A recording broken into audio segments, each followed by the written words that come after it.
Hello friends, स्वागत है आपका आपके अपने YouTube channel RS teacher academy पर। दोस्तों, आज की वीडियो में हम बात करने वाले हैं काल की। ठीक है, काल क्या होता है, काल के प्रकार क्या होते हैं और सारे के सारे टाइप्स हम कवर करने वाले हैं इस वीडियो में। तो बने रहिए हमारे साथ। और मैं आपको बता दूं कि ये वीडियो आपके जितने भी जो कॉम्पिटेटिव एग्ज़ाम्स होते हैं आपको जिसमें हिंदी पूछा जाता है, तो उस सभी के लिए काफ़ी इंपॉर्टेंट है, क्योंकि यहाँ से एक दो क्वेश्चंस हर एक परीक्षा में पूछे जाते हैं। ठीक है, तो चलिए करते हैं स्टार्ट आज की वीडियो। सबसे पहले हम बात करें काल की। ठीक है, काल काल मतलब काल मीन्स समय। समय क्या चल रहा है। ठीक है, समय समय बीत गया, चल रहा है, आने वाला है, तो यही काल है। ठीक है, टाइम। काल क्या होता है, टाइम। ठीक है, काल के भेद। काल कितने प्रकार के होते हैं आप सभी लोग जानते हैं। काल 3 प्रकार के होते हैं। कौन कौन से? वर्तमान काल, भूतकाल, भविष्य काल। ठीक है, present tense, past tense, future tense आपने इंग्लिश में ही पढ़ा होगा। ठीक है, प्रेजेंट वर्तमान काल यानी कि जो समय चल रहा है। भूतकाल पास्ट टाइम, जो बीत चुका है, पास्ट। ठीक है, भूतकाल। भविष्य काल जो आने वाला है। ठीक है, 3 प्रकार के हमारे टेंस हो गए, काल हो गए। अब इन तीनों ही प्रकार के बारे में हम डिटेल से स्टडी करने वाले हैं। ठीक है, चलिए सबसे पहले हम बात करते हैं वर्तमान काल की। वर्तमान काल की अगर हम बात करें तो वर्तमान काल क्या होता है? वर्तमान, प्रेजेंट, क्रिया के जिस रूप से यह पता चले कि काम अभी हो रहा है उसे वर्तमान काल कहते हैं। ठीक है, क्रिया यानी कि वर्ब। वर्ब क्या होती है इसके लिए मैंने वीडियो बना रखी है। ठीक है, आप उसको जाकर देख लीजिए। तो क्रिया के जिस रूप से यह पता चले कि काम अभी हो रहा है, भाई काम वर्तमान में चल रहा है, उसी को हम क्या बोलते हैं? वर्तमान काल है। ठीक है, अर्थात क्रिया के जिस रूप से समय का पता चले और क्रिया के होने का वर्तमान समय में पता चले उसे वर्तमान काल कहते हैं। इसका अर्थ होता है कि दर्शाई गई क्रिया उसी वक्त में हो रही है। जिन वाक्यों के अंत में ता, ती, ते इस तरीके से आपने जो एक डेफिनेशन आपने 10th में भी याद की होगी, ता है, ती है, ते है, तो ये आदि शब्द आते हैं, उसको हम क्या बोलते हैं? वर्तमान काल कहते हैं। ठीक है, क्रियाओं के होने की निरंतरता को अगर हम दूसरे शब्दों में कहें तो क्रियाओं के होने की निरंतरता को वर्तमान काल कहते हैं। यानी कि क्रिया जो है निरंतर चल रही है, प्रगति पर है। ठीक है, चल रही है क्रिया, तो उसको हम बोलेंगे वर्तमान काल। ठीक है, वर्तमान काल हो गया। जैसे फॉर एग्जाम्पल की अगर एग्जाम्पल की हम बात करें तो देखिए, राम अभी अभी आया है राम। ठीक है, वर्षा हो रही है, मोहन पढ़ रहा है, पुजारी पूजा कर रहा है। अब इन सभी में अगर हम आप देखेंगे तो कहीं ना कहीं जो क्रिया है वो अभी चल रही है, जो काम है वो चल रहा है। राम अभी अभी आया है, राम अभी अभी आया है। ये थोड़ा सा आपको कन्फ्यूजन लग रहा हो कि ये तो काम पूरा हो चुका है, राम आ गया है, लेकिन आगे हम सभी चीज़ों के बारे में बात करेंगे, तो बने रहिए। ठीक है, लास्ट तक। अब वर्तमान काल के भेद की बात करें हम, यानी कि प्रकार, टाइप्स कितने होते हैं, प्रेजेंट टेंस के जो टाइप्स हैं वो कितने होते हैं। प्रेजेंट टेंस जो वर्तमान काल है उसके प्रकार देखिए, अगर हम आप बात करेंगे इंग्लिश की तो इंग्लिश ग्रामर के अकॉर्डिंग वहाँ 4 प्रकार होते हैं प्रेजेंट टेंस के, लेकिन यहाँ पर 5 प्रकार हम आपको बताएंगे। ठीक है, 5 प्रकार का वर्तमान काल होता है। जैसे कि पहला हो गया आपका आपका सामान्य वर्तमान काल, सेकंड आपका अपूर्ण वर्तमान काल, थर्ड पूर्ण वर्तमान काल, फोर्थ संदिग्ध वर्तमान काल और फिफ्थ संभाव्य वर्तमान काल। तो ये कुल मिलाकर 5 टाइप हैं वर्तमान काल के। ठीक है, हिंदी, क्योंकि हम हिंदी पढ़ रहे हैं तो हम हिंदी के अकॉर्डिंग इन सभी के प्रकारों को चर्चा करेंगे। तो हिंदी के अकॉर्डिंग जो वर्तमान काल है उसके 5 प्रकार होते हैं। ठीक है, कहीं कहीं एक दो ज़्यादा भी हो सकता है। ठीक है, तो उसके लिए क्योंकि सभी के जो जिन लोगों ने अपनी अपनी परिभाषा दी है हिंदी के अंतर्गत, तो सब ने अपने हिसाब से दी है। ठीक है, नॉर्मली जो यहाँ 5 प्रकार के जो वर्तमान काल है वो होते हैं। ठीक है, चलिए अब बात करते हैं हम पहले की, सामान्य वर्तमान काल। सामान्य वर्तमान काल क्या होता है? यानी कि वर्तमान काल का जो पहला टाइप है हमारा सामान्य वर्तमान काल, उसकी बात कर रहे हैं। तो जिस क्रिया से क्रिया के सामान्य रूप का वर्तमान में होने का पता चलता है उसे सामान्य वर्तमान काल कहते हैं। और जिन वाक्यों के अंत में ता है, ती है, ते है, ता हूँ, ताही इस तरह से आदि आदि शब्द आते हैं, तो उसे हम क्या बोलते हैं? सामान्य वर्तमान काल, सिंपल प्रेजेंट टेंस। ठीक है, फॉर एग्जाम्पल, गरिमा कविता लिखती है, गरिमा कविता लिखती है, चिड़िया आसमान में उड़ती है। तो ये एक तरीके से देखा जाए तो वर्तमान जो हमारी क्रिया है, क्रिया के सामान्य रूप सामान्य रूप है, एकदम सिंपल रूप है क्रिया का, लिखती है, उड़ती है, ठीक है, उसको हम क्या बोलते हैं, और वर्तमान में होने का पता चल रहा है, तो उसको हम बोलेंगे ये जो हमारा सेंटेंस है ये क्या है, सामान्य वर्तमान काल है, ठीक है। सेकंड की अगर हम बात करें, अपूर्ण वर्तमान काल। अपूर्ण, देखिए जैसे कि नाम से ही स्पष्ट है, अपूर्ण यानी कि कुछ ना कुछ कमी है, पूरा नहीं हुआ है। तो ऐसे ही इसको हम अगर डेफिनेशन की बात करें तो अपूर्ण का अर्थ होता है अधूरा, क्रिया के जिस रूप से कार्य के लगातार होने का पता चलता है, क्रिया के जिस रूप से कार्य के लगातार होने का पता चलता है उसे अपूर्ण वर्तमान काल कहते हैं। इसको इंग्लिश में हम क्या बोलते हैं, प्रेजेंट कंटिन्यूस टेंस। तो वर्तमान लगातार, कार्य के लगातार होने का पता चलता है, यानी कि जो कार्य हमारी क्रिया है वो लगातार चल रही है, पूरी नहीं हुई है अभी। तो पूरी नहीं हुई है यानी कि अपूर्ण है क्रिया, क्रिया क्या है, अधूरी है, ठीक है, उसको हम बोलेंगे क्या, अपूर्ण वर्तमान काल। जैसे श्याम गेंद खेल रहा है, अब श्याम गेंद खेल रहा है, जो काम खेलने का वो कर रहा है उसका काम पूरा नहीं हुआ है, वो काम जारी है अभी, तो उसको क्या बोलेंगे हम, अपूर्ण। जो क्रिया हमारे जो कार्य सेंटेंस में हो रहा है वो क्या है, अपूर्ण है, ठीक है। एंड सेकंड, जैसे सेकंड की अगर हम बात करें तो वह घर जा रहा है, अभी घर जा रहा है वो, ठीक है, घर पहुंचा नहीं है अभी, जो जाने की क्रिया है वो चल रही है, तो उसको हम बोलेंगे क्या, अपूर्ण वर्तमान काल। अनीता गीत गा रही है, अब गीत गा रही है, ये भी गीत गा रही है, ठीक है, तो सिंपल सा आप समझ गए होंगे।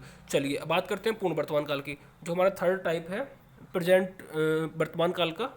पूर्ण वर्तमान काल, क्रिया के जिस रूप से कार्य के अभी पूरे होने का पता चलता है, यानी कि जो हमारी क्रिया है, देखिए क्रिया बाकी के अंदर जो भी क्रिया होती है उसका होने का पता चला अभी अभी, यानी कि जो क्रिया है वो अभी अभी पूरी हुई है, उसे पूर्ण वर्तमान काल कहते हैं।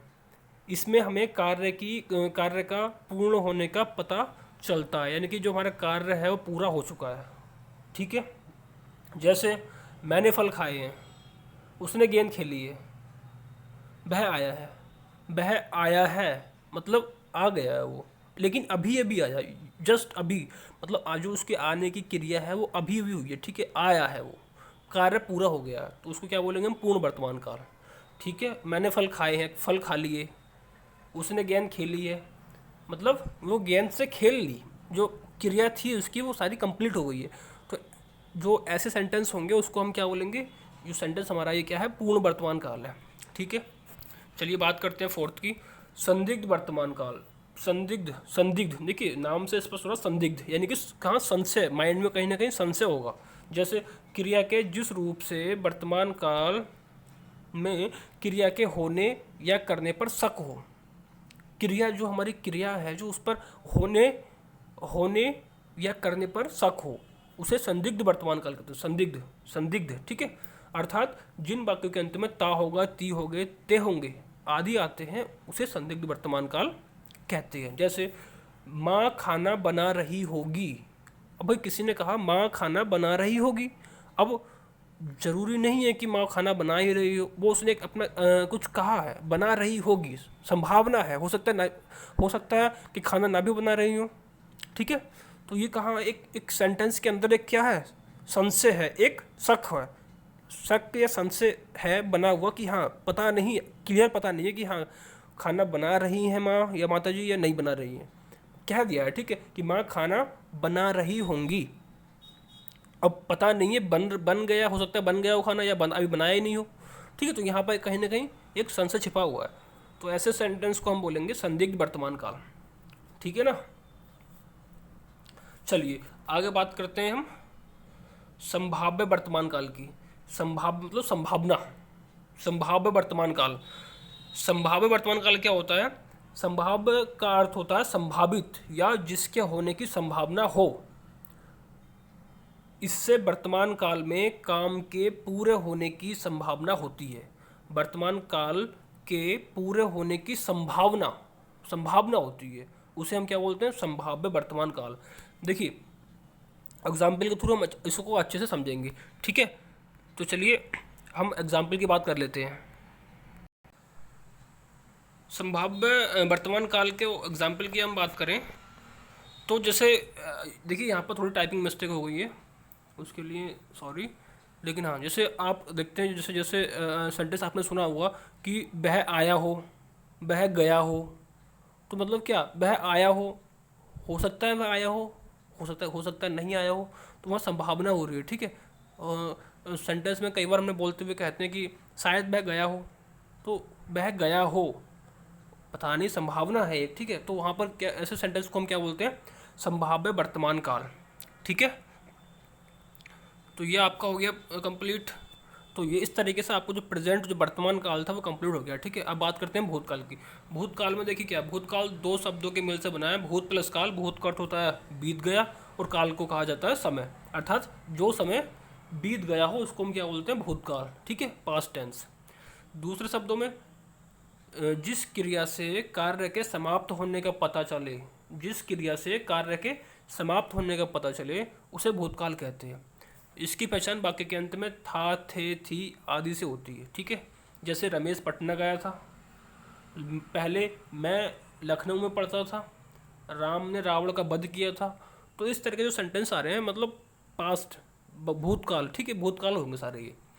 अब ऐसे ही जैसे कि हमने वर्तमान काल के जो प्रकार थे वो उसके बारे में डिस्कस किया था, तो ऐसे ही हमारा भूतकाल है। भूतकाल भी हमारा कितने प्रकार का होता है, 6 प्रकार का होता है। सामान्य भूतकाल, आसन्न भूतकाल, पूर्ण भूतकाल, अपूर्ण भूतकाल, संदिग्ध भूतकाल और हेतुमत भूतकाल, ठीक है, हेतुमत भूतकाल।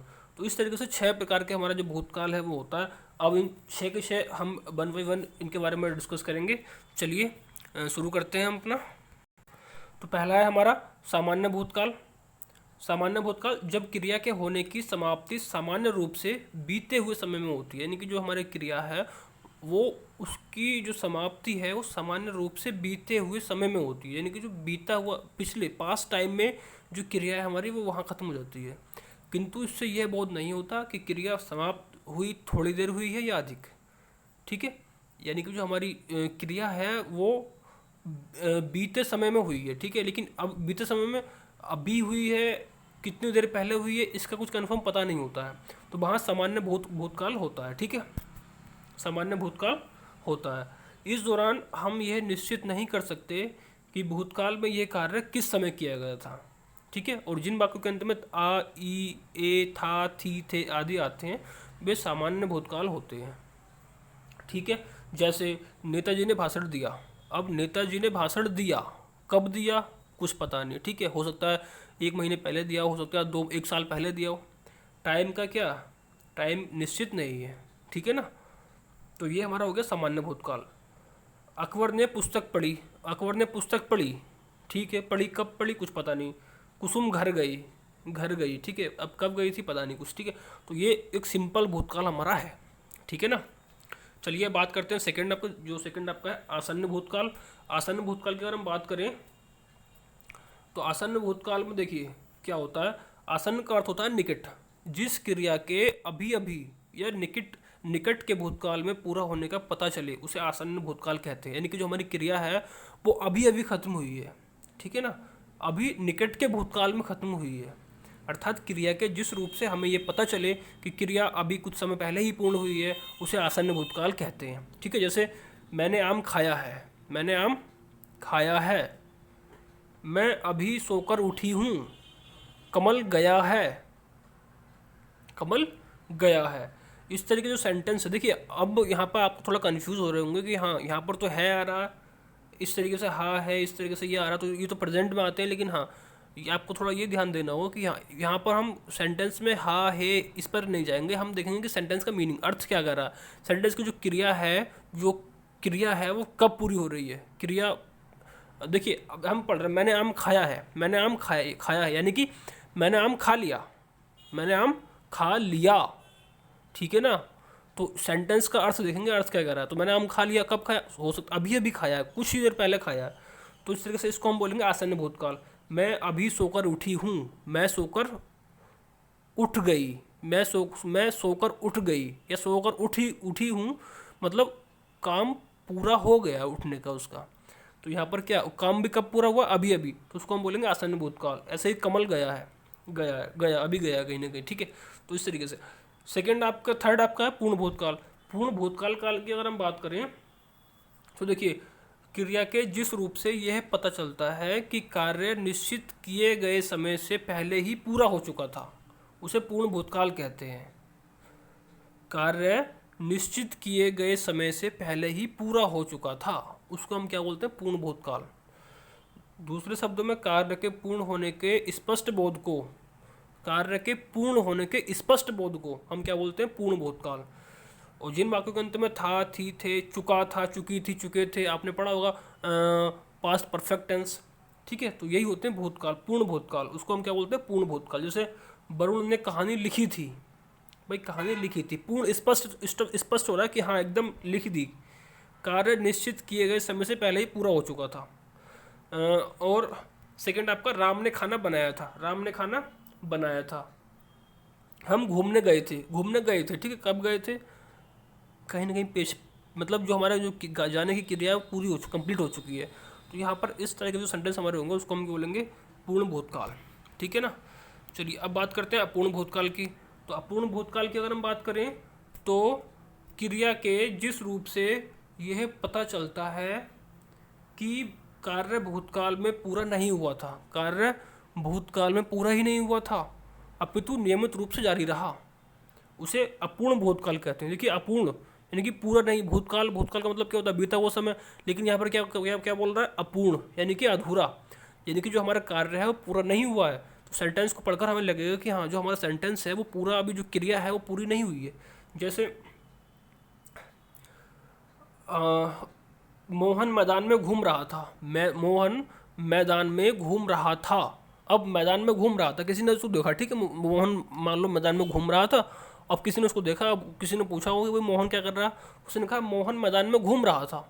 अब मैदान में घूम रहा था यानी कि हो सकता है कि क्रिया पूरी तो हुई नहीं थी अभी, घूम रहा था वो, अब हो सकता है अभी भी घूम रहा हो, ठीक है ना, या हो सकता है चला भी, या हो सकता है कि वो उसने घूमना बंद कर दिया हो। लेकिन हाँ सिंपल सा वो ये कह रहा है कि मोहन मैदान में घूम रहा था, यानी कि जो घूमने की क्रिया, जो हमारे जो क्रिया यहाँ पर घूमने वाली है वो पूरी नहीं हुई है, ठीक है, जारी थी वो, तो अभी अपूर्ण क्रिया यहाँ पर है, तो उसको हम बोलेंगे अपूर्ण भूतकाल।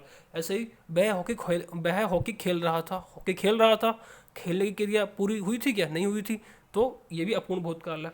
सुनील पढ़ रहा था, अब पढ़ रहा था, पढ़ने की क्रिया, पढ़ने की जो हमारी क्रिया है, वर्ब है, वो भी पूरी नहीं हुई थी, ठीक है। तो इसको इस तरह के जो सेंटेंस हमारे होंगे उसको हम क्या बोलेंगे?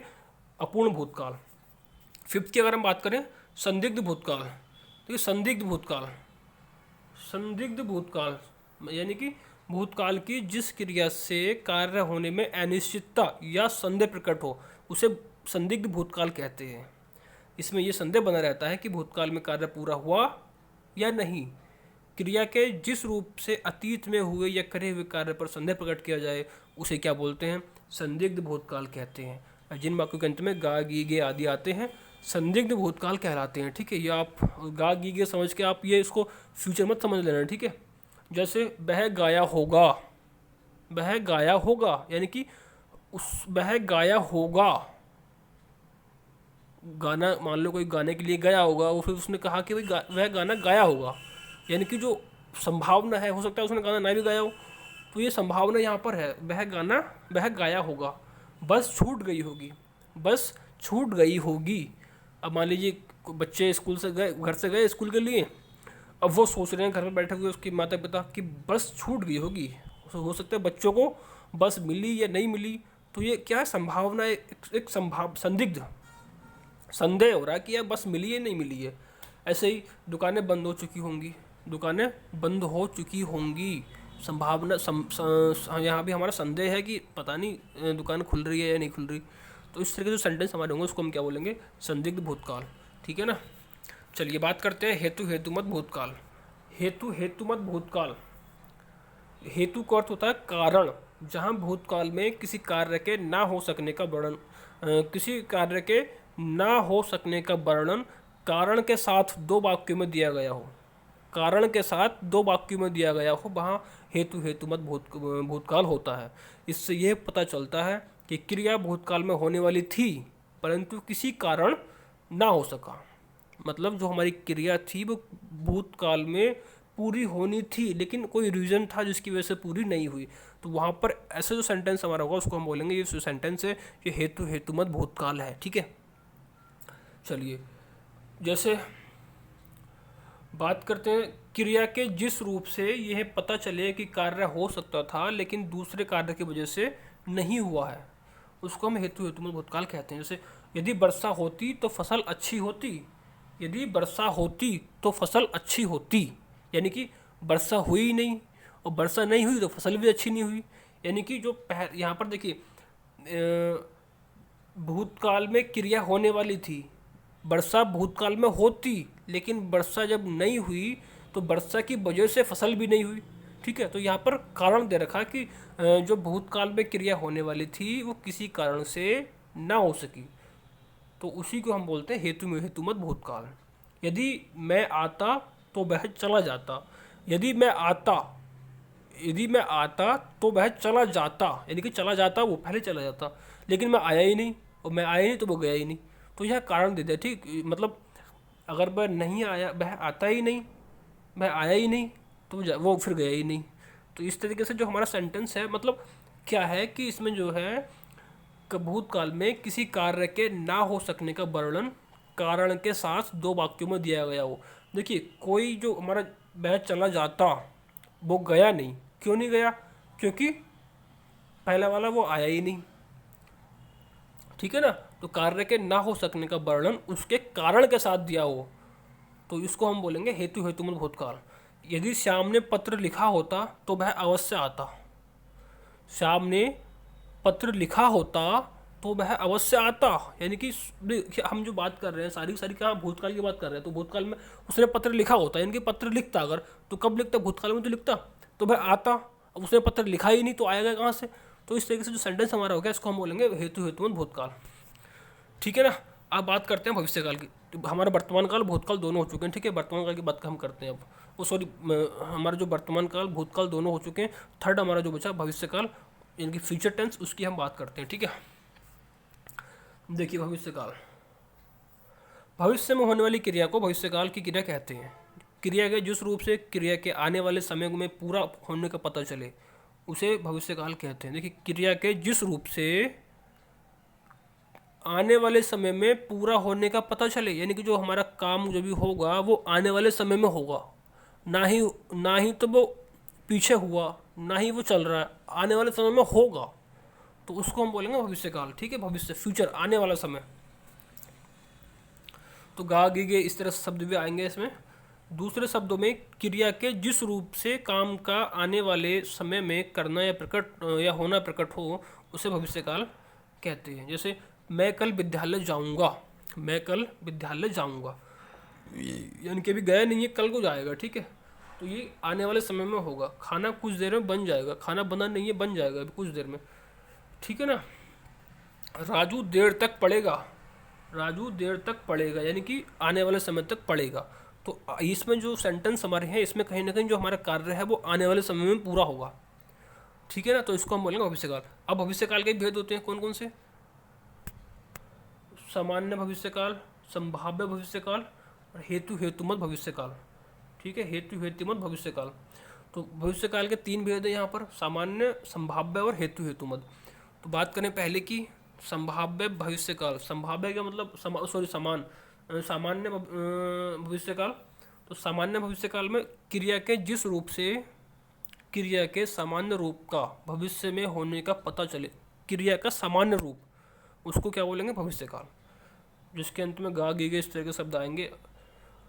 ठीक है, तो उसको हम क्या बोलेंगे? सामान्य भविष्यकाल। देखिए जैसे वह खाना खाएगी, बच्चे खेलने जाएंगे, सिंपल सी जो क्रिया हमारी है एकदम सिंपल है, सामान्य रूप है क्रिया का। ठीक है, और वो आने वाले समय में होगा, गा गी गे इस तरह के शब्द आ रहे हैं, तो उसको हम बोलेंगे सामान्य भविष्यकाल, एकदम सिंपल भविष्यकाल है ये।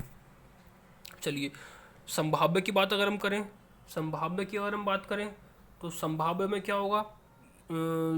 क्रिया के जिस रूप से कार्य जो है आगे जो कार्य है होने या करने की संभावना का पता चले, जो कार्य हमारा हो रहा है उसके होने या करने की संभावना का पता चले, उसे संभाव्य भविष्यकाल कहते हैं।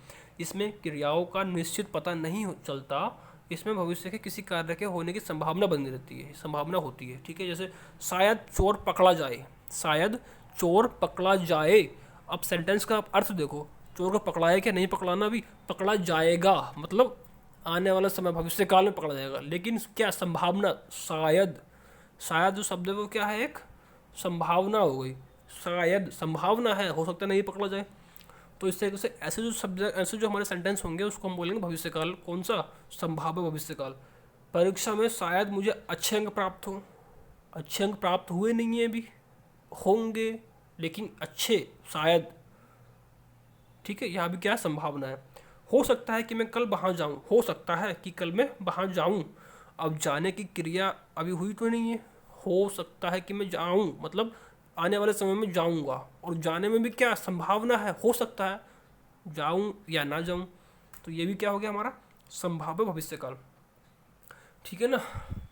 चलिए बात करते हैं थर्ड की, हेतु हेतुमद भविष्यकाल। हेतु हेतुमद भविष्यकाल, इसकी अगर हम बात करें तो क्रिया के जिस रूप से एक कार्य का पूरा होना दूसरी आने वाले समय की क्रिया पर निर्भर हो। इससे पहले हमने हेतु हेतुमद भूतकाल पढ़ा था, जहाँ पर सेंटेंस देखिए सेम, वहाँ और यहाँ पर थोड़ा सा अंतर होगा। ठीक है, आप देख इसको क्लियर, उन दोनों में जो डिफरेंस है मेन, उसको आप क्लियर कर लेना। जैसे जैसे देखिए, इसमें एक क्रिया का होना दूसरी क्रिया पर निर्भर होता है। एक क्रिया का होना दूसरी क्रिया पर निर्भर होता है। वहाँ भी क्या था? कोई एक क्रिया पहले नहीं हुई, उसकी वजह से दूसरी भी नहीं हुई। यहाँ पर भी ऐसी हो रहा है कि यहाँ पर एक क्रिया का होना दूसरी क्रिया पर निर्भर करता है, यानी कि जो दोनों क्रियाएं हैं वो निर्भर करती हैं एक दूसरे पर। जैसे यदि छुट्टियाँ होंगी तो मैं आगरा जाऊँगा। यदि छुट्टियाँ होंगी तो मैं आगरा जाऊँगा। अब छुट्टियाँ होंगी तब आगरा जाएगा, छुट्टियाँ मान लो जी नहीं हुई तो आगरा नहीं जाएगा। तो जो आगरा जाने का जो उसका एक जो प्लान है वो डिपेंड किस पर है? छुट्टियों पर। तो छुट्टियाँ होंगी तभी तो स्कूल जाए, तभी तो जाएगा आगरा घूमने के लिए। तो इस तरीके से जो पहली जो इनमें जो क्या हो रहा है, एक क्रिया दूसरी क्रिया पर निर्भर है। अगर तुम मेहनत करोगे तो फल अवश्य मिलेगा। अगर तुम मेहनत करोगे तो फल अवश्य मिलेगा। मेहनत करोगे तो फल मिलेगा, यानी कि फल कब मिलेगा? जब मेहनत करोगे। तो एक क्रिया दूसरी क्रिया पर क्या डिपेंड है? वह आए तो मैं जाऊं, वह कमाए तो मैं खाऊं। मैं खाऊं कब? वो कमाए तभी तो मैं खाऊं। तो ये देखिए, इस तरीके से सेंटेंस हमारे होंगे, क्या होंगे सारे? हेतु हेतुमत भविष्यकाल। ठीक है, तो ये सारा जो हमारा आज का जो वीडियो था वो था काल के ऊपर। वर्तमान, भूतकाल, भविष्यकाल, तीनों के बारे में, तीनों के प्रकार क्या क्या होते हैं वो सारे हमने पढ़ा। वीडियो को लास्ट तक देखने के लिए आपका बहुत बहुत धन्यवाद। चलिए, आपने अगर हमारे चैनल को अभी तक सब्सक्राइब नहीं किया है तो प्लीज़ सब्सक्राइब कर लें, और ये वीडियो आपको अगर अच्छी लगी हो तो वीडियो को लाइक कर दें। ठीक है, चलिए मिलते हैं एक नई वीडियो में, तब तक के लिए नमस्कार, जय हिंद, जय भारत।